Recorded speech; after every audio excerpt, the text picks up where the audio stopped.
Bonjour, c'est Jane de The Paris Asian Girl et aujourd'hui je voulais vous faire une petite liste d'idées cadeaux pour la Saint-Valentin puisque tout le monde sait que c'est dans quelques jours, enfin si vous regardez cette vidéo quelques jours avant la Saint-Valentin. Et que souvent pour son chéri, son homme, son mari, et ben c'est pas toujours facile de trouver des idées parce que pour les garçons c'est généralement plus difficile que pour une fille. Là, je suis en train de dire une grosse généralité. Mais j'imagine que certains d'entre vous êtes d'accord avec moi puisque vous regardez cette vidéo. Alors, je vais vous donner un peu mes idées. Il y a du classique, du moins classique. Petit avertissement, j'ai peut-être pas forcément tous ces articles à portée de main. J'ai pas forcément tout acheté pour faire cette vidéo YouTube. Donc voilà, je vous ferai des inserts auquel cas et de toute façon je vous mettrai des liens dans la barre d'infos et vous pourrez aussi retrouver un article sur mon blog. Voilà, donc alors, premier cadeau auquel on peut penser, c'est un accessoire en cachemire. Alors ça peut être une écharpe, bien sûr. Alors l'écharpe, c'est ce qu'il y a en général de plus coûteux. Voilà, là j'en ai une jaune qui est réellement en cachemire. Là j'en ai une bleu marine qui n'est pas vraiment en cachemire, mais on va dire que c'est pour l'illustration. Ça peut être aussi une paire de gants. Là c'est des mitaines, pour ceux qui aiment bien tapoter sur leur portable. Ça peut être aussi bien sûr un bonnet. Mais ce qui est sympa en fait, c'est que le cachemire, c'est une matière qui est noble, c'est une matière qui est douce. C'est pas comme la laine qui peut gratter. C'est vraiment quelque chose d'une matière très cocoon, très cosy et vraiment très agréable. Donc ça peut vraiment faire un cadeau un petit peu plus original que juste le bonnet tout simple ou l'écharpe lambda quoi. Deuxièmement, pour rester dans du classique, c'est bien sûr une montre. Alors évidemment, une montre, ça peut coûter très cher. Je suis pas en train de parler d'une montre Rolex ou quoi que ce soit, mais il y a beaucoup de choix, il y a beaucoup de modèles dans pas mal de marques qui sont finalement assez abordables. Donc ça commence autour de 100 € et je vous mettrai des liens vers des exemples de modèles qui peuvent être dans des budgets raisonnables. Donc voilà. Ensuite, j'ai pensé aussi à un livre de voyage.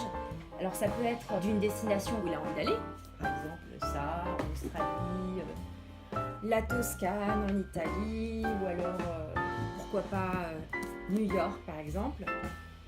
Il y a aussi un livre que je trouve assez sympa, qui est édité par Lonely Planet, donc qui est un éditeur de livres de guides de voyage assez connu. Et alors celui-là par contre c'est en anglais, ça s'appelle You Only Live Once. Et donc le principe c'est qu'on ne vit qu'une fois, donc pourquoi se priver d'aller explorer le monde entier. Et du coup l'intérêt de ce bouquin c'est qu'il y a vraiment, si j'arrive à vous montrer en feuilletant, il y a vraiment beaucoup d'idées. Bon alors là je suis pas forcément sur la bonne page, mais beaucoup d'idées de très beaux endroits, de choses un peu insolites, voilà, des choses à faire avant de mourir. Enfin voilà, c'est un peu ce principe là. Et ça peut être une super idée pour organiser pourquoi pas des voyages à l'avenir. Il y a aussi une version française qui s'appelle, je crois, quelque chose comme le top 500 des lieux à découvrir ou quelque chose comme ça. Je vous mettrai encore une fois les infos dans la description. Une autre idée, ce serait un couteau portable, un peu dans l'esprit couteau suisse, de la marque Mighty Joe, qui est donc une marque un peu nouvelle, je pense. Ils se sont créés il n'y a pas si longtemps que ça. J'avais commencé à en entendre parler, je crois, à Noël dernier. Alors vous me direz, bon, un couteau suisse, en fait c'est pas vraiment un couteau suisse, c'est plus dans l'esprit, vous voyez, des couteaux la gueule, voilà, c'est ça le nom que je cherchais. En fait, le principe de ce couteau-là, c'est que c'est pas forcément qu'il y ait plein de petits ciseaux, pinces à épiler, etc. C'est pas tellement le couteau suisse à l'ancienne, c'est juste une lame toute simple, mais la particularité de ce couteau, et qui fait vraiment que ça peut être une très bonne idée, originale et qui peut vraiment plaire à votre homme, c'est qu'en fait, il est tout simple, mais il est totalement personnalisable. Donc le design peut aller du plus traditionnel au plus street art. Enfin, il y en a vraiment pour tous les goûts. La lame est en acier inoxydable, le manche est personnalisable, ça peut être du bois, ça peut être de la fibre de carbone si on veut rester dans du simple et épuré. Et la lame également est personnalisable, donc soit on a une finition miroir classique, soit on peut graver. Ils appellent ça la finition tattoo, je crois, et il y a plein de designs assez originaux et dans tous les styles possibles et imaginables. Une autre idée, c'est plutôt pour ceux qui aiment écouter la musique. Le casque sans fil, celui que j'ai choisi de vous montrer aujourd'hui, c'est un casque de la marque JBL et c'est un casque Bluetooth. Je vais vous montrer en vrai. Donc en vrai, ça donne ça. L'avantage de ce casque, c'est qu'en fait, bon, déjà il est Bluetooth, donc ça veut dire qu'on s'en mêle pas les pinceaux quand on veut le ranger dans son sac ou quoi. En plus, il est pliable, et ça c'est quand même bien pratique parce que ça prend pas beaucoup de place dans le sac ou quoi. L'autre avantage, c'est qu'il est également livré avec une option de fil avec une prise jack qu'on branche comme ça, bon voilà, sur le casque classique, et ensuite l'autre extrémité sur son portable ou son lecteur MP3. Et alors, quel avantage me direz-vous? Bah tout simplement parce que quand c'est en Bluetooth, ça pompe de la batterie énormément. Et puis bien sûr, si on écoute beaucoup la musique, on a encore moins de batterie. Donc finalement c'est pas mal d'avoir une alternative où on peut à la fois écouter sans fil si on a de la batterie, ou alors se brancher avec son fil si jamais on n'a plus de batterie pour le Bluetooth. Voilà, et c'est également livré avec un câble de rechargement parce que je crois que ça a une autonomie genre de 2 heures, quelque chose comme ça. Alors toujours dans l'idée musique, pour ceux qui sont vraiment férus de musique, un très beau cadeau bien sûr, c'est une platine vinyle. Alors je vous ferai un insert parce que là je vais pas vous apporter la platine vinyle avec moi, c'est un petit peu lourd. Mais voilà, il y a des modèles qui commencent à partir de 150 €, quelque chose comme ça. Après évidemment, ça peut monter très vite assez haut en termes de gamme de prix, comme vous pouvez vous en douter, et c'est assez sympa à offrir, surtout si vous pouvez également lui prendre quelques vinyles de groupes rétro qu'il aime beaucoup. Voilà, ça fait toujours plaisir et c'est sûr que ça va lui plaire s'il est fan de musique. Ensuite, restons dans le classique, comme c'est la Saint-Valentin, c'est comme la fête de l'amour, c'est la photo de couple encadrée. Donc l'idée aussi là, c'est d'avoir un joli cadre, de mettre l'accent sur la finition aussi. Là, c'est pas juste un cadre à 2 balles acheté chez Ikea. Encore que vous pourriez acheter un cadre pas cher chez Ikea, c'est sûr. Mais celui-là, il est... Alors je sais même plus comment ça s'appelle, il est contre-collé à l'américaine ou un truc comme ça. Je vous mettrai les infos dans la barre, désolée. Donc ça, une photo de vous deux, ça fait toujours plaisir. Dans le même esprit, enfin pas vraiment le même esprit, mais dans le même genre, il y a aussi le tirage d'art en photo. Il y a une marque qui s'appelle Yellow Corner, donc là, en fait, ils mettent la photo dans un très joli coffret. Donc la marque elle est ici. C'est toujours chouette d'avoir un beau packaging pour offrir. En fait, ils ont beaucoup de photos d'art dans beaucoup de thèmes, de sujets, tout ça. Et une bonne idée serait par exemple de lui offrir, comme ici. Je sais pas si vous arrivez à voir, je vais peut-être la mettre devant, voilà.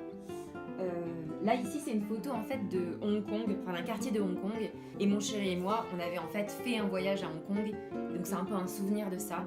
C'est toujours sympa en fait de prendre une photo d'art sur une destination qu'on a faite plutôt que d'avoir une image de carte postale un peu cliché, un peu bateau, surtout s'il a un appart ou que vous avez ensemble un appart et que vous avez de la place encore sur vos murs blancs. Ça peut être une super idée et qui pourra aussi apporter un plus à votre déco. Ensuite, une autre idée de cadeau, c'est le cours de cuisine à 2. Donc là, le principe, c'est que finalement, la Saint-Valentin, c'est quand même pour passer un moment romantique, pour passer des moments de qualité ensemble. Mais c'est toujours sympa voilà, d'offrir à son amoureux un moment qu'on va encore partager ensemble, donc encore des souvenirs ensemble. Et quel meilleur souvenir que de faire à manger à 2, surtout si tous les deux vous êtes fans de bonne nourriture, de bons restos. Ça peut être une activité super fun à faire ensemble. Alors moi je recommande comme cours de cuisine que j'ai déjà testé, que je trouve vraiment très bien, il y a l'atelier des chefs. Alors l'avantage aussi de l'atelier des chefs, c'est qu'il y a vraiment beaucoup de gamme de prix. Ça peut aller du moins cher, du genre une vingtaine d'euros, au plus cher, super complet, genre à 150 €, quelque chose comme ça. Il y a vraiment beaucoup d'options. Je pense qu'on peut déjà trouver quelque chose de sympa entre 50 et 70 €. Et puis aussi, sinon, il y a une école qui est connue, qui s'appelle l'école Alain Ducasse, qui donne aussi des cours pour les particuliers. Mais là, on est tout de suite dans un budget supérieur, c'est-à-dire qu'il faut compter au moins une centaine ou 150 € pour avoir un cours chez eux. Mais c'est sûr que le nom, c'est tout de suite plus vendeur. Dernier petit bonus pour les geeks, il y a le jeu Zelda Breath of the Wild qui sort début mars sur Wii U. Alors je sais que la Saint-Valentin c'est le 14 février, mais bien sûr le jeu est déjà disponible en précommande.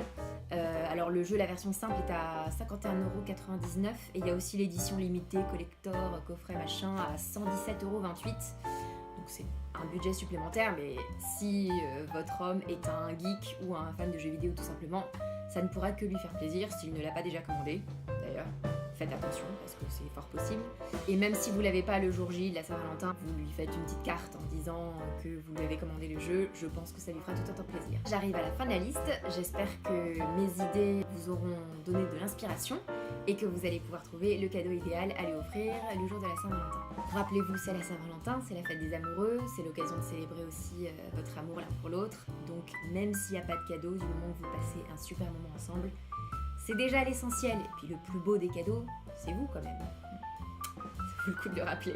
Je vais sûrement poster aussi une petite vidéo pour des idées cadeaux pour nous, enfin c'est-à-dire pour les filles, pour elle, quoi, pour votre fiancé. Voilà, j'espère que cette vidéo vous aura plu. N'hésitez pas bien sûr à vous abonner à ma chaîne si ça vous a plu et à commenter, me donner des idées de vidéos que vous aimeriez voir. À bientôt!